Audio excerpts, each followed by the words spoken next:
Hi, I'm Jesse. Welcome to the 14th edition of Falcon's Flight from Limber Disc Golf, supported by Innova. We are thanking the patrons of Park Pro for bringing this coverage to us today, and PDGA Canada. We just finished up doing the front nine, where we're seeing some interesting storylines start to emerge with the baskets, the putting, the drama, and some great birdies. We are now in for the back nine. Check out that front nine if you haven't yet. We are on Aspen Meadows East, hallowed ground for Alberta disc golf. I'm joined here by Ben Loggins. Hello, everyone. Back nine, coming at you. Okay, we get a look at our feature card here. Casey Hanemayer +2 through 9. Noah Higgins even. Brian Freese +1. Justin Zimmer even. For people wondering, these are very normal Aspen Meadows scores, even from big guns like this. Well, I'd say pretty cold for some of these guys. I don't know. I think we're getting into maybe even a tougher stretch of the course where you'd maybe like to be 1 or 2 under to have a couple to give back. But look at the ratings here. Everyone rated 990 and higher. Yeah, this is a very talented group of players.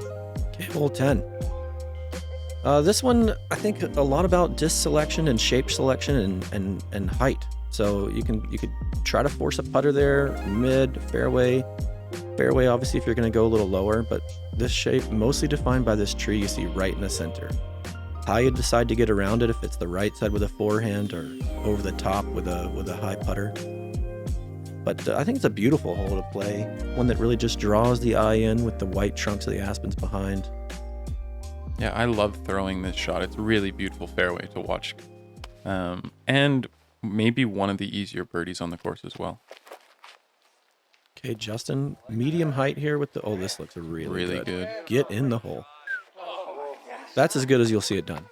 Yeah, absolutely. That's the side of the tree I take as well, and I think the backhand guys in general, and maybe I'll eat my words as Brian throws the left side with it, but I think the left side, you'll see mostly forehands trying to skip in. I doubt that was intentional from Brian. I don't think he's trying to go left side of the tree here. Okay, Noah. Also, I think not intentional here. I try to go a little higher than where Justin is and try to make the gap a little bigger on that defining tree, but Casey just chucking usually one up goes there. left of the tree here, but yeah, just chucking one up there. He's in a little bit of a funk. His swing's he's just not feeling it today. Yeah, Casey with a couple gnarly holes in round one. Again, if you haven't seen it, check it out. Ooh. Nice, Brian. Wow. This one does have a pretty good backstop and some nice gaps between the aspens, so you can putt out if you do go in a little bit. That was a glitch, I think, that Eagles disc from Brian? I don't know. No, that would have been magical. That would have been so cool. I really like the aspens for an obstacle because the gaps are tiny, but it isn't miserable getting into aspens to throw. Like, it's not briars or a thicket. You know, they're definitely in your way, but they don't cause bodily harm. Absolutely. They're great disc golf rough obstacles, honestly. Yeah. Nice bird from Justin getting on the board with a birdie. That's gorgeous. That's a good way to start the back. So you said this whole one of the easier birdies. I mean, I would agree in theory, but I feel like I don't actually see that many birdies. Like it feels like one you should get, but I don't feel like I actually see many people get it. You got stats for us? I do. So that was under par for the day. We saw more birdies than bogeys with 14 birdies. Okay. How big a field? I think, what was there, 63? Okay, we're looking at hole 11 here. Yes, hole 11. This one, you'll see a right to left moving shape through the aspens here. Most people will go over top of the majority of this fairway and take the more complex shape out of it. Oftentimes you'll see people ending up in the trees to the left here. There's lots of big fair gaps, but catching any of these tall treetops or coming in early with that hyzer means you'll just be chipping up for a par. Other shots coming in low have the opportunity to skip at the end of that gap up into this green. And very blind. Very, very blind. And the uphill is probably the part that makes it most unique to any other standard hyzer type shot. The tee pad here is probably 10 feet below Yeah, for sure. I'd say we see the distance here, 306. I think you need probably 400 feet of straight line power. It not like an elite amount of power to get it there, but there's certainly some folks in the field that don't have it. That's very good from Justin. Yeah, this group in general won't struggle with the power, and you'll see them all going over the top. That looks really high and early. He's going to get away with it, though. Oh, my goodness. That's beautiful. So much power. Yeah, and a lot of height, a lot of cut. Okay, so experience a big thing on this one, too, to have a picture in your mind's eye of where this basket actually is. And Noah's played here a lot, so he knows where this basket is, and it looks like it. That's gorgeous. Yeah. You won't see a group, and I won't curse Casey by finishing that sentence yet. Disc is in the air, and I can say it. You won't see a group play this better as a group of 4, I don't think. This is short. Yep. And I cursed it. Yeah, he was wide, a little bit similar to Brian there. Just he kind of walked towards that right edge a little bit. Just pulled it out of the hand. Making that common miss we talked about on the flyover. The gaps are fairly big here, but the deeper you go in, the harder it gets. He's lucky to be lined up there. That was probably the biggest gap there is coming out of there. Okay, Justin. See if his putting is better from long range than short. It is. That's a good-looking stroke. Yeah, 2 different bits of metal there. Couldn't make it connect. He couldn't bounce one over the front of the rim again. Yeah. Ooh. That one might have been low left, but when you've already had a few spit outs like that in your round, it's in your head that that's the basket. I agree. You can tell he doesn't have confidence in the catching. Tap in for Brian. What a great drive he had. Man, that's going to be disappointing for Noah. You see a lot of funny bounces on this green, too. Even with well-thrown shots, they can just catch edge and roll, and you don't even know. So you get up there and you see you're just 40 feet down the hill, and you don't even know how it got there, so it can misinform you for how to adjust. Well, that's the thing. If you haven't played this course enough, like you said, it's so blind that you need a good idea of where it is, because a really well-thrown shot could roll and make you think you've missed your line by 60 feet. Okay, hole 12. This says par 3. As far as I'm aware, no one in the open field is playing this, or in the field at all, is playing this for a 2. Most folks are just looking to land one past the tree on the left here and level with this clump of trees on the right in here or left of it, and then pitch across and get your 3. A 3 feels like a really good birdie. I wouldn't just say the 3 feels like a birdie here. I'd say it feels like a good birdie.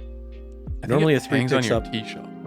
Yeah, it definitely does. And then depending on what happens with the tee shot, you've got a decision to make. But normally if you get a 3 here, you're going to get a stroke on at least one of your card mates and probably 2 on another card mate. Yeah, half the field is going to bogey this hole. And the other half will get 5. It's a good one to look up the stat on. Brian making a somewhat common mistake. You're trying to get one to land fairly soft, because if you take off as much as you can here with a bigger disc, skipping to the left can give you a very, very poor angle. So a lot of guys will throw a putter or a mid or something they can guarantee will land flat in the middle and stay there. Yeah, Justin throwing something slower here. That's absolutely perfect. That is in the garden. They'll have a little touchy shot across, but no worry about the decision. It'll be interesting to see for Brian, because honestly, it might be better if Brian has nothing so that he can pitch and only get the 4, because you see people take the 5s and 6s, like from a lie what Noah has here. We don't know, but he could end up being tempted to throw across and then take a big number. Yeah, this is one that par 3 number often makes you tempted to not take the medicine that you need to for your lie. Yeah, and I guess I should be clear here. The OB, anything that goes OB in that pond, a little wasteland short of the green, off the tee goes to the drop zone. And then OB after that is point of entry.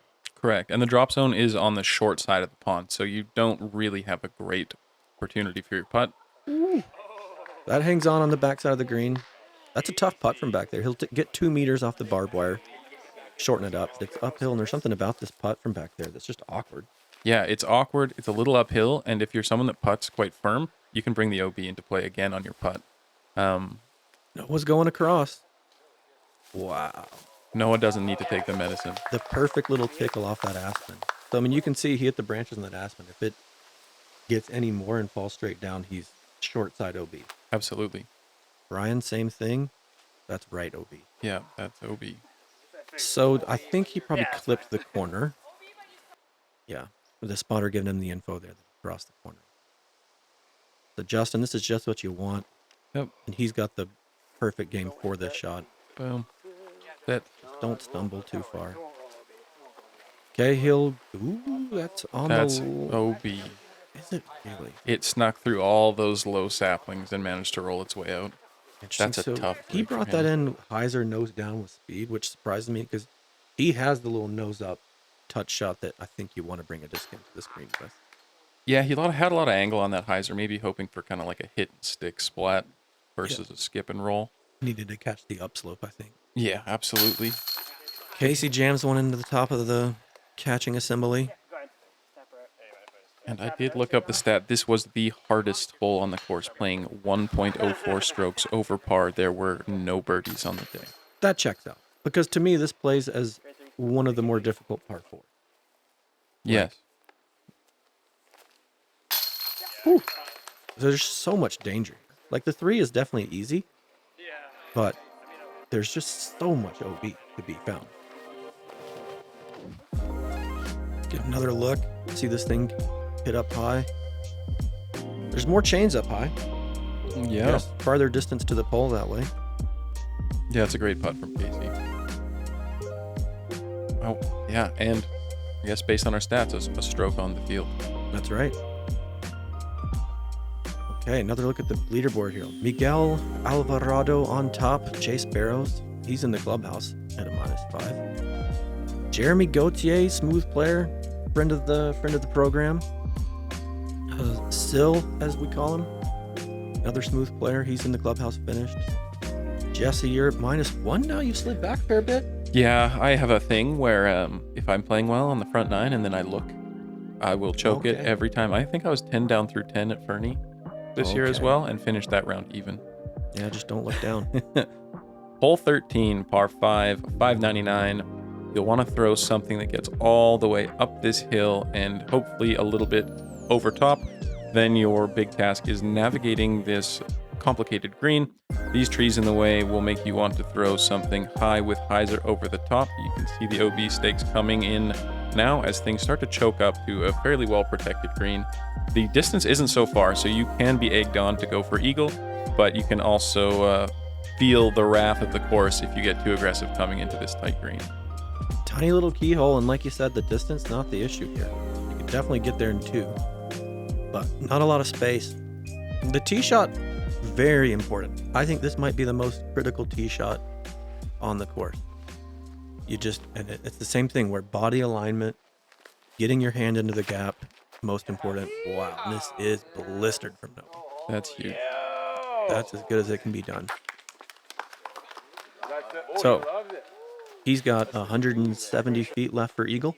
Yep. Maybe not even. Maybe even less. And a spot where I think that eagle's feasible because that Heiser in there with a soft disc or a good angle from there isn't a big ask. So Casey going to the forehand, which makes the gap bigger. Your hand's on the right side of your body so it can see the gap bigger, but just pulls it a little bit. Brian going forehand too. Ooh, this is good. Oh, and I like it. Gonna finish a little bit right. He'll be in decision making. Right on that road there is where he has a good angle at the green because he's below it looking into that You keyhole. can actually But see into the keyhole from there. it's not an easy one. Where Noah is, there's no decision. He'll be going for eagle, I think. But, Justin misses the line. Knows immediately. This is one like many of the other blind holes where you can't see until you get to the top of the hill. And just throwing a smooth putter to the top of the hill will have so many better outcomes than anything that comes and hits these trees early. I go at this one hard like Noah did there. I just feel better about hitting the gap, being fully committed to it. But, I mean, anything can happen here if you don't stay committed and get lined up. Casey low, but over the hill. He'll still honestly have an attempt at birdie from there. Yeah, he was obviously looking for that to be higher with more turn. Okay, Justin rehearsing, trying to figure out how not to break a hand. Oh, that's really well done. Probably going to end up somewhere As by long as Noah. he's not too far. Oh, and he is too far. He went for it. Did he really? Yeah, that's probably only going to be 60, 70 feet short of the basket. Interesting. I see. I thought he was just throwing a hyzer to short there, but You wonder how intentional it is. So Casey going high over the top. When you do this with the crosswind, you guarantee that you cross somewhere near the basket. This is definitely a strategy, right? So his OB mark, well, maybe not. If you throw over the top like that, you need to make sure that your miss is high and left so that you've crossed it over the basket, and then it doesn't actually even cost you a stroke. You take your OB, and it's the same as if you'd laid up. Nice kick. Go left. Yeah, it is just the replacement my for a goodness. 2-shot. Oh, my. So that's what's going to happen to Brian. He's still going to be putting for birdie from 12 feet. Yeah. So no harm, no foul. He does touch inbounds grass by the green. No, a jump putt layup. Or the eagle. He's just hoping for no weird rolls. He controls the angle of the disc to make sure. So Casey, yeah, so they gave him a mark in the opening. That is a 2-stroke mistake for him. Okay. What's the call here? Yeah. Yeah. It looks out, It's out. but goodness, there's been a lot of close ones for these guys. Yeah, and that's an example there too, where we go stake to stake in a straight line, but if you were to use your imagination of the curve, it would be in. But we don't get to do that. Noah makes good on his eagle. That's a great 3. Man, when you stripe the fairway like you did, it makes this hole look like, oh, well, it needs to be changed. This hole's too easy. But then when we see people make 8s, you think, no, I think it's fine. Absolutely. That getting all the way over the hill takes half the danger out of it. But Yeah. not everybody gets, such a good result. Yeah, and we've seen people even, from as close as Noah is, where they catch the side slope of this green and find an unfortunate roll out of bounds. Okay, well, not too bad. So we got 2 bogeys, a birdie, and an eagle. So the card is 1 under for the hole. Take another look at Noah's drive here. See how he gets himself lined up there. That's pretty impressive. The toe over the front edge of the box there, but it's an overhanging. I'm a big fan of course installs that do that, so that you're not foot faulting because your toe's over, not touching the ground. Right? Is that how that works? Yeah, as long as it's not on the ground. I thought it was breaking the plane. No. Supporting points. It's all about where the supporting points are. Oh yeah, hole 14. A tweener. Classic tweener. Similar to hole 12 there, where you're not going to see many 2s here. And I think really this hole is all about making a business decision. Risk mitigation. You can see a huge flex forehand from a righty or a lefty for sure. Could get a look at this one, but I think this is one where if the players are smart, they find a way to make sure they get a 3. Highs are into 60, 70 feet short. Pitch up and get out of here. There wasn't a single birdie on the day, playing as one of the hardest holes, a .68 over par. Okay. I'd say typically we do see 1 birdie a day on this. Whereas hole 12, we would not see any. Yeah, a hole 12 birdie is a throw in from the other side of the pond. Yeah. This is not uncommon. This is great. I think this is just what you're looking for. He's in the middle of the fairway, and if the wind had caught that and he'd crashed left, it's still an easy pitch up from the rough on the left. The rough on the right is where you don't. Yeah, absolutely. You'll see a lot of people that try and play the fairway, which is not advisable most of the time, end up throwing a flippy disc to try and do all the moves, and they end up in the rough on the right without any options. Okay. That disc had a chance to get all the way there. Well, you had spoiled it for us, though, saying no birdies. But so I guess we knew he wasn't going to get through there. Casey going for this. We see birdies from Casey's play, though. Yep. Catches a tree. That would have gone for another 60, 70 feet. I think we're only seeing Casey throw that forehand, I think, because he's had such a slow day. See him at 3 over. Typically, if he has a good round, he throws the backhand hyzer like what we saw from Noah.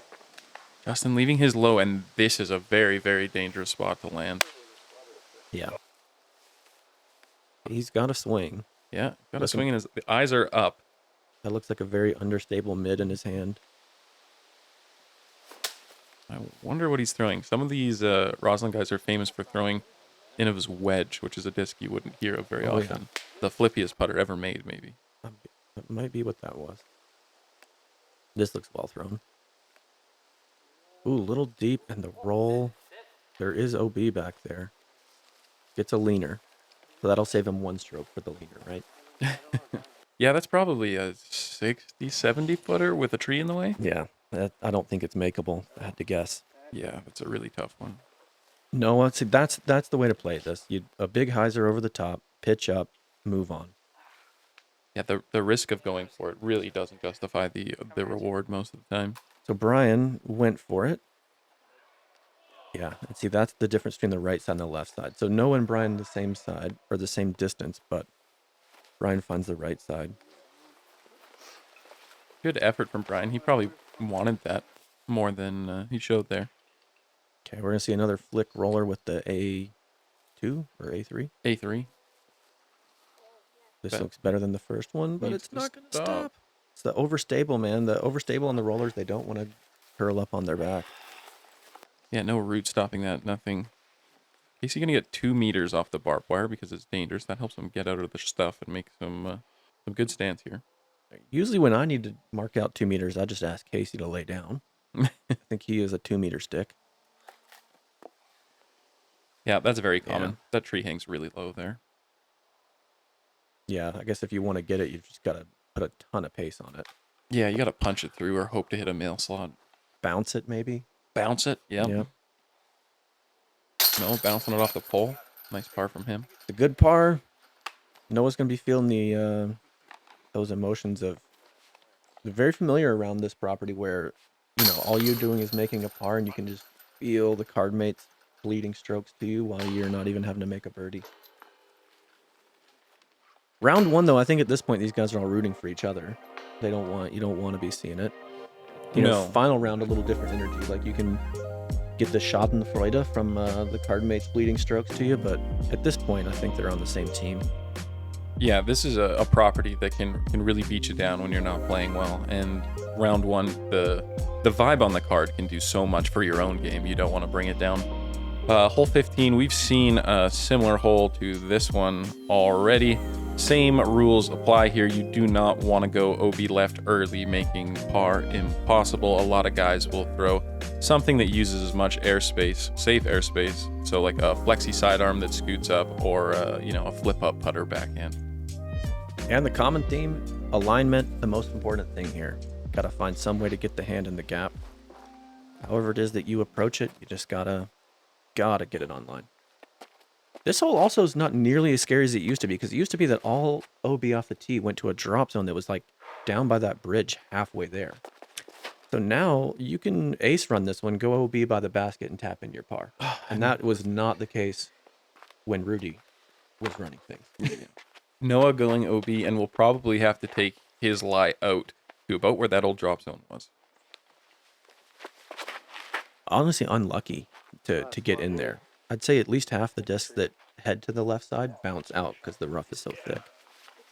Gorgeous from Brian. Yeah, perfect shot from Brian. Is he going to throw that sidearm? And he's just trying to stay away from the OB. Yeah, that's a makeable putt from there. Yep, makeable putt. Never in any danger. Although it's makeable, he's putting at the OB that is, 5 feet from the basket? Not 5, but it feels like 5 feet. It's probably less than 15. I know it's within the 2-meter circle, because I've marked off the 2 meters before, and you could put your mini in the basket. And I thought, well, am I done then?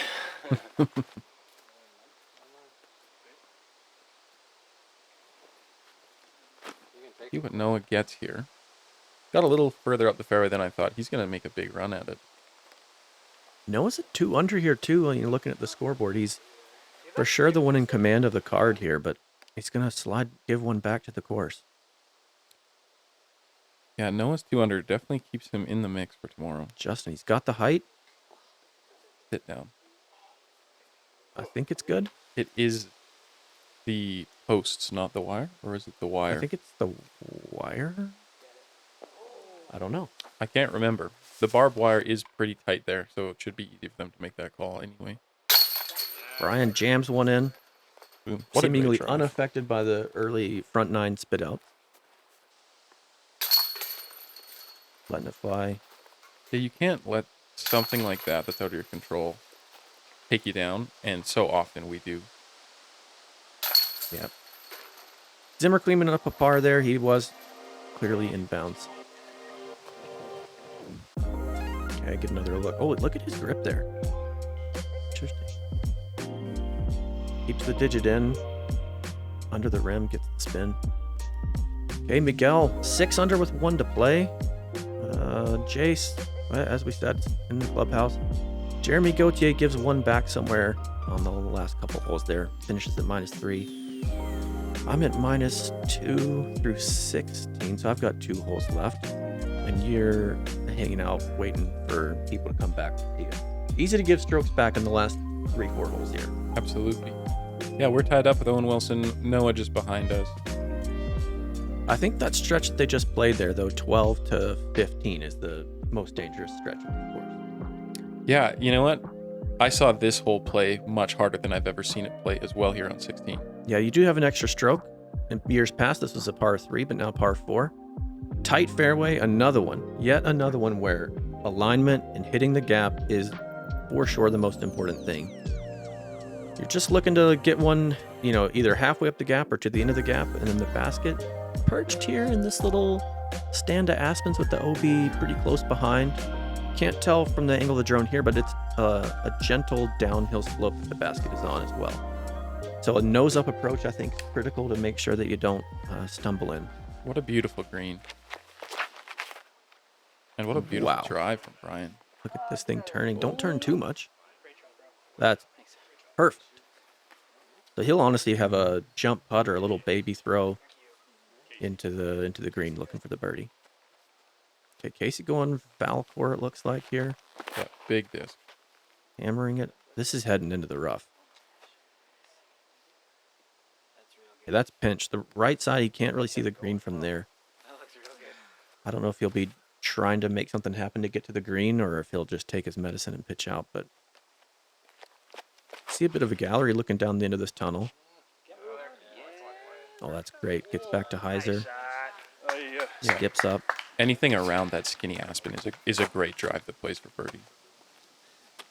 Noah with the power to get a look for eagle here, but you see a mid-range in his hand, so that's not what he's thinking. I think he's looking for right where the cameraman is standing. And looks like he's going to do it. He's going to put it right at his feet. Yep, boom, right at that tree. Yeah, you can tell that is exactly what he wanted. Being only 475 for a par 4 means you're getting so much more value for cutting even 100 feet off your potential drive just to get a good stance and not have to deal with what Casey has here. A little nice shot of the boneyard, it's called. Casey able to use that big old 6'5" frame of his and straddle out and find some kind of look. And now he'll have 25 feet for the birdie. This is leaking left. That'll be 28 feet for birdie. That's disappointing. Noah bringing a couple of those spruces into play by going this direction. He splits them. Oh my goodness. Did that stop? Yes, it stopped, Noah. Wow. Yeah, a lot of the fear on this approach is to go OB, which is what Noah's asking for if it's squirted out the back there. Mm-hmm. But not the end of the world. Like, it is close enough that you're probably cleaning up the par. Yeah, at the tightest point, you're 15 feet. It's not a problem. Wow, that is gorgeous from Brian. Wow. Yeah, great putt. So he does capitalize on the good drive. The loose approach, not enough to punish him. Oh, Casey can't capitalize on his nice scramble shot there. That's too bad. I think we grow to expect Casey to make all of his putts, but this is not the round where Casey's had his best putting performance we've seen. No. What do you think? Poor quality sleep to blame? Yeah, a couple guys snoring in his room. Yeah. Okay. Walking off the... Man, you can tell the energy on the card here is not happy campers. People, making a little bit of a run and then it's short-lived and the course just kind of cuts you off. But that happens a lot here where, you get a little momentum and then immediately you give it back. We saw it with your scorecard where you were cooking so well and it makes it harder to be as happy with the -2 as you probably should be. At the beginning of the day, -2 would have been fine. The course itself puts a lot of pressure on you. Hole 17, you'll see that the house and driveway have stakes for OB, so if you get too tight to the left, you will be taking that extra stroke. Common to this one is to not have enough power to carry 391 accurately on Heiser the whole way. You'll see some that end up like 70 feet short, a little too straight, things like that. Not one where I've seen a lot of big numbers, but also not as many twos as you could expect. Yeah, that's a good point. Yeah, probably not as big of a spread in scoring, but the two definitely gettable. I think this shot more than any is requires the power. Like this is not a hole you can get if you don't have top tier power. I think you got to have 65 miles an hour on the backhand to get it there. And Brian, that's as good as you'll see it done. Yeah, He's only not even pushing 5 the OB. birdies on the day, but 5. also only playing .28 over par. Yeah, if I had to guess, I'd say there's probably only 10 or 12 guys in the field with the power to like reliably get it there. We're going to watch 4 of them throw right now. There could be more than that. I could be wrong. I've already spoiled a couple things, so I'm not going to say a word till the hole's over. This looks good. You have to cut this shot very close to that inside tree if you want to park it. Oh my goodness.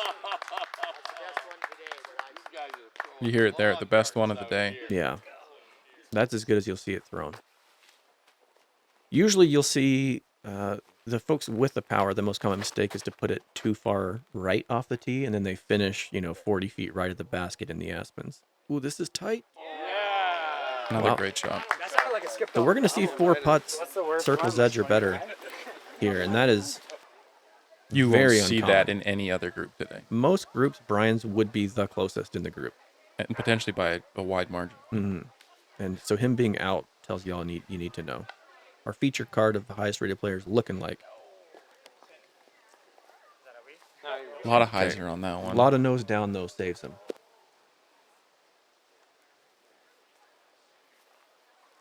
There you go. See the rhythm of his stroke that we know, right? Where he brings it back and there's that little pause before he comes forward. The typical tempo. And one of our 5 birdies. Okay. See one more from Justin here. Let's go, Justin. That's a great birdie. The party's on. These guys are probably the last card of the day. You see people running around. Oh yeah, people are starting to gather to watch. This is a social event, the Falcons flight. Oh, So everyone only plays the one set of 18 holes per day, and then you get the rest of the day just to be here and hang out and talk to people, see the old friends. yeah. Set up your campsite, hang out by the fire. Beautiful place to spend your weekend. So 3 of the 5 birdies right there. The other 2 birdies were Connell McLeod. Shout out to him. Young gun with all the power, not surprising at all. And 1 Ben Loggins. Oh, yeah. That's I a remember, 5. so the night before, I was feeling old. I probably threw 40 tee shots here, and I just couldn't get it there. And I was like, I guess I've lost it. And then in the tournament, then next morning, I got it. But, well, okay. Okay, we got a Mando here on 18. That's new as the last couple of years. They'll keep anyone from throwing the sidearm up and over. It's just an accuracy, point and shoot. This is your typical par 3 hole that you see from everyone's local course around. We got a nice new basket here, which is good because this one had been bent up from tree fall. But this is where we'll see a winner crowned on our final round. This is the finishing hole. Yeah, the Mando, I don't think it really brings much danger into play for people that were playing the backhand tunnel shot, or I guess they can throw it forehand as well. But it does take some of the cheesy overhands and what the really cheesy outside sidearm out of play entirely. Yes. It could not be cheesier, those outside sides. Yeah, which ultimately they had to do for safety because not everyone was great at that. So then the gallery will line the left side of this fairway too on the last day. Oh, gallery, cars, all sorts of things. Casey, probably somebody guilty of throwing that easy sidearm with all the power he has. Well, he did it well, and I think he made everyone else decide to do it. Yes. Okay, A4 from Casey. I'll have a look with some static. Oh, wait, is that his disc that made it all the way down there? I saw No, something- that must have been Justin. This is a fun one. We've seen aces on this hole in the past, and it's really awesome to see right there because, as Ben said, all the spectators are going to line the road on the left side. That is beautiful from Brian. With the understable throwing putter there. That would have been the second ace. Love that. You've also seen this basket that's on top of the sign ace accidentally. The black ace, if you hit the wrong basket, what is it if you hit the wrong basket that's not even in play? You owe everybody $5 that sees it. Every witness. Oh, it's high. That's too bad. That would have brought Noah to -4, which would put him solidly on our. I think we're going to see him on lead card either way with the 3 under. Is that right? I spoil everything. We'll see. We'll see. So don't let me tell you. So Brian, with some birdies there coming down the stretch, 2 of the last 3, or no, 3 of the last 4, gets him to -2. Yeah. Salvages a bit of a round. Righting the ship late, that's always a good sign. Show that you're mentally engaged and you want to win still. And Justin battles back to even as well. So we don't see that very often. People making upstrokes late. Normally, you see people get strokes early in this one, but I'm glad you guys got Yeah, absolutely. Casey's gonna be disappointed with a 3 over round 1. Yeah, not typical play from him. Looking at the goon squad walking up the fairway. Shout out to Julian, Justin's younger brother there, carrying the stool. Cheering his brother on. Okay, so here's our lead card. Oh, I snuck on the lead card. Look at that. -4. So we got Miguel finishes -7. That's a great round. Jace at -5. Myself at -4, tied with Sylvain. Yeah. Sil. And our chase card, Noah, Jeremy, Brian, and myself. That was a really fun group to play with. It seems like a lot of folks heated up late. We didn't see the numbers getting this low until late, so a lot of folks playing the back half of the course better. Okay, that's it for round 1. Yeah, join us for round 2 on the west side. We're seeing a new course with a whole new set of challenges in our next round. West side. Okay, Park Pro, become a Patreon. Subscribe, like, comment even. Can I pee in that?